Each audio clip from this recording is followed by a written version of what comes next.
আজকের ভিডিওতে আমরা আবার একটু অপারেটর নিয়ে আলোচনা করব। তো আপনাদেরকে সর্বপ্রথমে বেসিক কিছু অপারেটর দিয়ে শুরু করি।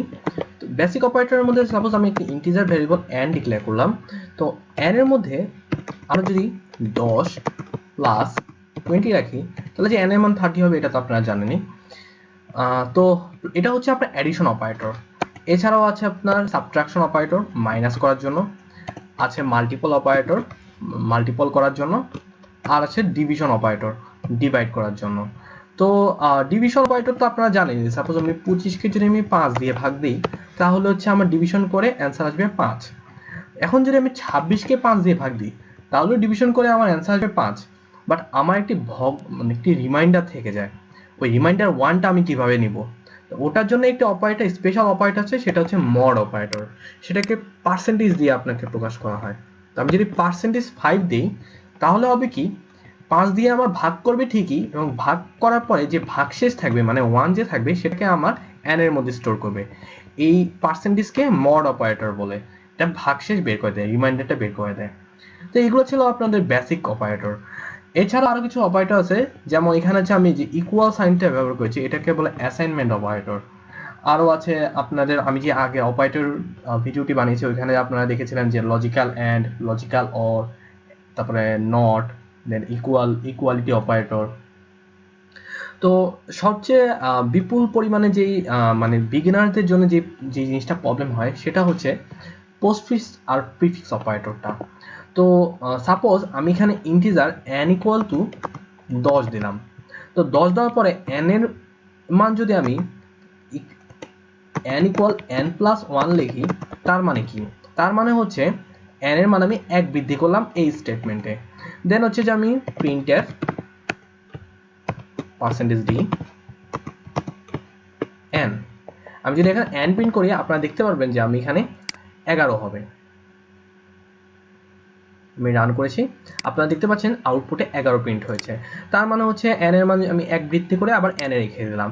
তো এটাকে সিম্পলি আপনারা এভাবেও লিখতে পারেন। আমি এটা কমেন্ট আউট করে দিই। আপনারা চাইলে n plus plus, n plus plus অর্থ হচ্ছে n এর মান আমি 1 বৃদ্ধি করে আবার n এর মধ্যেই রেখে দিলাম। এখন আমি রান করে দেখি, আপনারা দেখতে পাচ্ছেন আমার 11ই প্রিন্ট হয়েছে। n প্লাস প্লাসের জায়গায় এটাকে বলা হয় পোস্টফিক্স অপারেটর। আপনি চাইলে প্লাস প্লাস nও দিতে পারেন, তখনও দেখবেন আপনার 11ই প্রিন্ট হয়েছে। তো এই দুইটা স্টেটমেন্টের মধ্যে পার্থক্য কি? পার্থক্য হচ্ছে, সাপোজ আমি এই জিনিসটাকে আমি প্রিন্টএফের ভিতরে রেখি। প্রিন্টএফের ভিতরে যদি আমি এখানে প্লাস প্লাস দিই, n প্লাস প্লাস দিই, এর মানে হচ্ছে সবার প্রথমে প্রিন্টএফ লাইনটি এক্সিকিউট হবে। এক্সিকিউট হওয়ার পরে n এর মান প্রিন্ট করবে। n এর মান প্রিন্ট করার পরে দেন হচ্ছে আমার n এর মান 1 বৃদ্ধি হবে।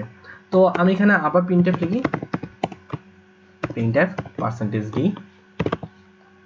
এখানে একটা স্ল্যাশ n দিই, আর এখানে হচ্ছে আপনার, সরি আমার এখানে ডাবল ব্র্যাকেট হয়ে গেছিল, এখানে হচ্ছে আমার কমা n দিব। আপনি এখন রান করে দেখবেন যে সবার প্রথমে 10 প্রিন্ট করবে, দেন 11 প্রিন্ট করবে। তো আমি রান করি, আপনারা দেখতে পাচ্ছেন 10 প্রিন্ট হয়েছে, দেন 11 প্রিন্ট হয়েছে। তার মানে হচ্ছে যখন এখানে n প্লাস প্লাস দিলাম সবার প্রথমে আমার n এর ভ্যালুটা প্রিন্ট হবে, দেন হচ্ছে n এর মান 1 বৃদ্ধি হবে, দেন হচ্ছে আমার এই লাইনের স্টেটমেন্টে যাবে। তো আমি এখানে n প্লাস প্লাস না দিয়ে প্লাস প্লাস n দিই, তখন কি হবে?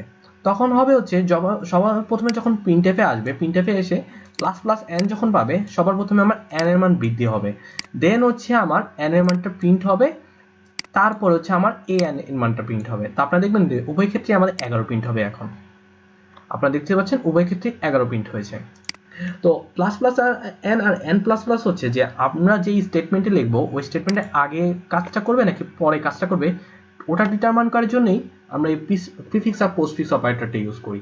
তো আপনারা আশা করি আপনাদের প্রিফিক্স আর মানে n প্লাস প্লাস আর n প্লাস প্লাস n এই দুটার মধ্যে পার্থক্যটা আপনারা আপাতত বুঝতে পেরেছেন। এছাড়াও যদি আপনারা বুঝতে না পারেন তাহলে অবশ্যই আমাকে কমেন্ট সেকশনে জানাবেন। আজকের জন্য একটু কি, ধন্যবাদ।